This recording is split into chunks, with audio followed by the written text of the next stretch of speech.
BJP के प्रदेश अध्यक्ष महेंद्र भट्ट लगातार केदारनाथ विधानसभा के उपचुनाव में अपनी प्रत्याशी आशा नोटियाल के लिए चुनाव प्रचार कर रहे हैं।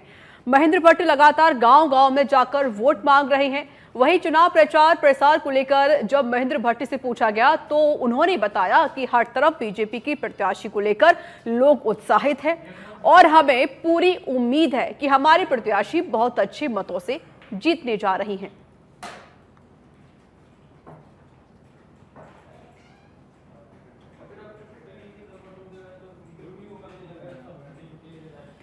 अब भाजपा के प्रदेश मीडिया प्रभारी मनवीर सिंह चौहान ने कांग्रेस संगठन के साथ साथ कांग्रेस के वरिष्ठ नेताओं की कार्यशैली पर सवाल खड़े कर दिए हैं। मनवीर सिंह चौहान ने कहा कि जिस तरह से भाजपा में संगठन पूरी तरह से इस चुनाव में काम कर रहा है, मंत्री हो या फिर संगठन से जुड़े पदाधिकारी, सभी आशा नोटियाल के लिए काम कर रहे हैं। तो दूसरी तरफ कांग्रेस की बात की जाए तो कांग्रेस के संगठन यहां पर कहीं नजर नहीं आ रहे हैं। साथ ही जब हम बात करते हैं उनके दो नेताओं की, जिसमें हरीश और गणेश गोदियाल शामिल हैं, तो गणेश गोदियाल तो ऐसे नजर आ रहे हैं जैसे वह अपने लिए ही यहां पर वोट मांग रहे हों और अपनी ही जमीन को मजबूत कर रहे हों। दूसरी तरफ हरीश रावत की बात की जाए तो हरीश रावत के तो मनोज रावत चेले हैं और वह इसी वजह से उनके लिए वोट मांग रहे हैं। पहले तो हम भारतीय जनता पार्टी में चाहे कोई मंत्री हो चाहे बड़ा पदाधिकारी हो, सभी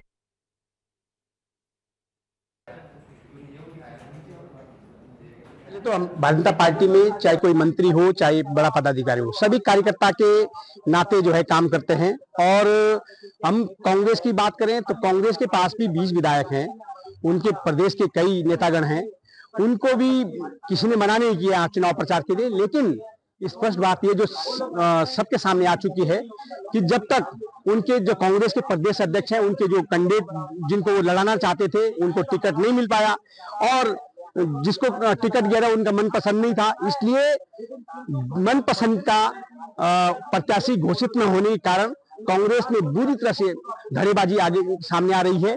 और कांग्रेस के प्रत्याशी के प्रचार के लिए सिर्फ और सिर्फ उनके दो आदमी सामने दिखाई दे रहे हैं, गणेश गोदियाल जी और एक हरीश रावत जी। गणेश गोदियाल जी अपने आगे के चुनाव की तैयारी की लिहाज से लगातार सक्रिय दिखाई दे रहे हैं और आदरणीय हरीश रावत जी के चेले हैं। तो लेकिन केदारनाथ की जनता ने कांग्रेस को बुरी तरह से सबक सिखाने का मन बना लिया है और कांग्रेस की जो गुटबाजी दिखाई दे रही है और जो उनके नेता स्टार्टिंग में बहुत सारे यहाँ पर प्रचार के लिए आए थे, तो कांग्रेस के नेता भी पूरी तरह से केदारनाथ की जनता की भावनाओं को समझ गए हैं। उन्होंने हार स्वीकार कर लिए, इसलिए उन्होंने यहाँ से अपना उत्तराखंड के मुख्यमंत्री पुष्कर सिंह धामी ने महाराष्ट्र विधानसभा चुनाव के तहत मेरा भाईदंड ठाणे विधानसभा क्षेत्र में भाजपा प्रत्याशी नरेंद्र लाल चंद मेहता के समर्थन में जनसभा को संबोधित किया। साथ ही उन्होंने वर्तक नगर ठाणे में आयोजित जनसभा के दौरान संयुक्त रूप से कोपरी पचपखड़ी विधानसभा क्षेत्र से महायुति संगठन और शिवसेना प्रत्याशी मुख्यमंत्री एकनाथ शिंदे, ओवला मजीवाड़ा सीट से शिवसेना प्रत्याशी प्रताप सरनाइक और ठाणे शहर विधानसभा सीट से भाजपा प्रत्याशी संजय केलकर जी के पक्ष में जनता से वोट करने की अपील की है। जनसभाओं को संबोधित करते हुए मुख्यमंत्री धामी ने कहा कि महाअघाड़ी गैंग परिवारवाद और भ्रष्टाचार में सबसे आगे है। महाअघाड़ी के नेता खुलेआम वीर सावरकर का अपमान करते हैं और इस पर बाला साहेब ठाकरे का उत्तराधिकारी बताने वाले उद्धव ठाकरे चुप्पी साधे हुए बैठे रहते हैं। कांग्रेस में चाचा नेहरू से लेकर राहुल गांधी तक ने दलितों और बाबा साहेब का अपमान किया है। महाअघाड़ी गैंग के नेताओं ने महाराष्ट्र को तुष्टीकरण की प्रयोगशाला बनाया हुआ है। केदारनाथ विधानसभा उपचुनाव में भाजपा के प्रत्याशी लगातार गांव-गांव में जाकर आम लोगों से वोट मांग रही हैं। भाजपा की प्रत्याशी ने कांग्रेस के ऊपर सवाल खड़े किए हैं। भाजपा के प्रत्याशी आशा नोटियाल ने कहा कि कांग्रेस से भ्रम फैला रही है। पूर्व विधायक शीला रानी रावत ने जो काम किया है उन्हें भी हमने किए हैं, लेकिन कांग्रेस के पास कुछ करने के लिए है ही नहीं, इसलिए वह भ्रम की स्थिति पैदा करवा रही हैं। जा रहे हैं, हम विकास के कार्यों को गिना रहे हैं। मोदी जी काम कर रहे हैं, धामी जी काम कर रहे हैं, हमने काम किया, हमारी बहन शैला रानी रावत जी ने इस विधानसभा में काम किए हैं, हम उनको गिना रहे हैं। उनके पास कुछ है ही नहीं, तो वो अनर्गल बातें बोल रहे हैं, कभी मंदिर की राजनीति करते हैं, कभी कुछ इस तरह की बातें बोलते हैं। तो अपने तो कुछ कार्य होते तो वो लोगों के पास जाके बोलते हैं कि हमने ये किया, लेकिन कुछ है ही नहीं, तो झूठ मूठ फरेब की राजनीति कर रहे हैं और अनर्गल बयानबाजी करके दिन में सपने देख रहे हैं कि न जाने ऐसे इस तरह की बातें करके हमको लोगों का समर्थन मिलेगा। लेकिन 23 तारीख को उनको पता चल जाएगा, जब पूरे विधानसभा में एक तरफा कमल। उधम सिंह नगर के सितारगंज में पूजा पाठ कर सितारगंज चीनी मिल पराई सत्र 2024-25 का शुभारंभ किया गया। इस मौके पर जिलाधिकारी ने कहा कि आज का दिन बड़े ही सौभाग्य का दिन है। सितारगंज चीनी मिल जो बहुत पहले किन्हीं कारणों से बंद हो गई थी, आज उसी स्थान पर नई चीनी मिल स्थापित हो गई है, जिसका शुभारंभ हम सबके लिए बहुत बड़ी उपलब्धि है। उन्होंने बताया कि गन्ने की पिराई और उसका भुगतान समय से होगा, जिससे निश्चित ही गन्ने की बुआई का क्षेत्रफल बढ़ेगा और किसानों की आय भी बढ़ेगी। आज का दिन उधम सिंह नगर जनपद के लिए विशेष रूप से किच्छा, सितारगंज, खटीमा और पीलीभीत के जो लगे हुए गांव हैं, उनके लिए बड़ा ही सौभाग्य का दिन है कि सितारगंज चीनी मिल जो बहुत पुरानी थी और बीच में बंद हो गई थी, आज नई चीनी मिल उसी जगह पर स्थापित होकर के उसका शुभारंभ हुआ है। और ये बहुत बड़ी एक तरह से हम लोगों के लिए उपलब्धि है। और उत्तराखंड सरकार, माननीय मुख्यमंत्री जी का, माननीय गन्ना मंत्री जी का ये बहुत बड़ा निर्णय है। ये नए मॉडल पर ये पूरी चीनी मिल एक पीपीपी मोड पर दिया गया है और इसको बनाने में भी लगभग 8 से 9 महीने का समय ही लगा।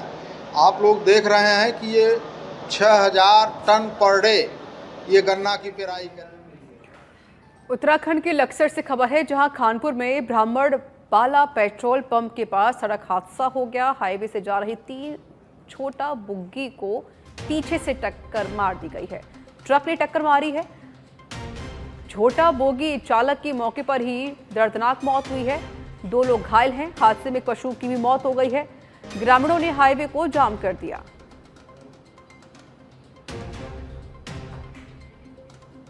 युवक जो है वो इस हादसे का शिकार हो गया और डंपरों के कोहराम का ये पहला मामला नहीं है। लगातार क्षेत्र में, लक्सर क्षेत्र में, खानपुर क्षेत्र में डंपर और ट्रैक्टरों के कोहराम से कहीं ना कहीं दुर्घटनाएं होती हैं और कई जीवन ये लील चुकी है। मेरा ये मानना है कि लोग स्वयं जागरूक हों। जिस तरह पहले हमने गाड़ियों की चाबियां निकलवाई थी, इसी तरीके से चाबियां निकालिए और गाड़ियों को खड़ा कर दीजिए साइड में। पुलिस प्रशासन को बुलाइए, नहीं कोई आता मुझे फ़ोन करिए, हम आपके साथ हैं। लेकिन कदम आपको ही आगे बढ़ाना पड़ेगा, तभी कुछ परिणाम आ पाएंगे, वरना संभव नहीं है। लोग हैं वो सब खनन से जुड़े हुए हैं और वो खनन में ही मगन हैं। तो मुस्कुरा तो मैं इसलिए रहा हूँ कि मैं बार बार चिट्ठी लिखता रहता हूँ चीफ सेक्रेटरी को, उद्योग सचिव को, तो उसका बहुत ज़्यादा असर नहीं होता। मुझे जवाब भेजते हैं हमने इतने पट्टे सील कर दिए, इतने भंडारण रद्द कर दिए, बाकी कार्रवाई कुछ नहीं हो रही। अवैध खनन बहुत जोरों से है। जो जिन अधिकारियों की जिम्मेदारी बनती है वो काम नहीं कर रहे और बहुत ज़बरदस्त भ्रष्टाचार चरम पे है, उगाही बहुत ज़बरदस्त है। पता नहीं क्या क्या हो रहा है, क्या क्या करें। उत्तराखंड पत्रकार यूनियन के प्रदेश अध्यक्ष राजकुमार फुटेला और जिला अध्यक्ष कंचन वर्मा के नेतृत्व में नगर इकाई का गठन हुआ।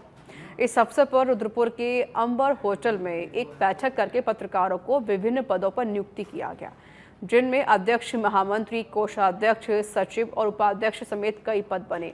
उन्होंने पत्रकार एकता का नारा दिया और कहा कि उत्तराखंड पत्रकार यूनियन पत्रकारों के उत्पीड़न के खिलाफ संघर्ष करेगी और उनके अधिकारों के लिए आवाज उठाएगी।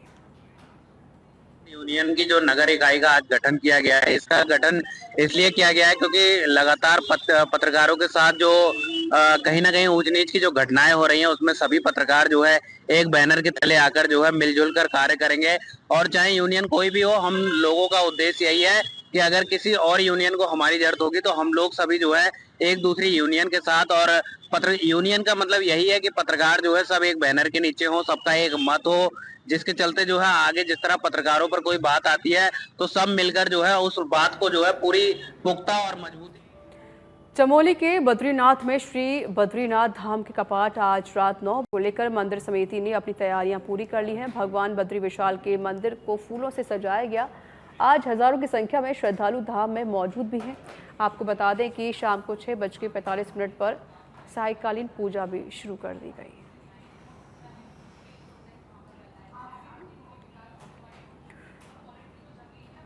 उत्तराखंड के चमोली से खबर है, जहां पर 7 दिनों तक चलने वाले गोचर मेले में तीसरी स्टार नाइट में उत्तराखंड के जाने माने लोक कलाकार पहुंच रहे हैं। बड़ी संख्या में लोग सांस्कृतिक कार्यक्रमों का आनंद लेने के लिए शामिल हो रहे हैं। पिछली रात यहां पर सांस्कृतिक संध्या लोक गायक रोहित चौहान और सुरेश कुशवाहा का कार्यक्रम रहा, जिसमें पुलिस प्रशासन ने भी सुरक्षा की दृष्टि से कड़ी व्यवस्था की।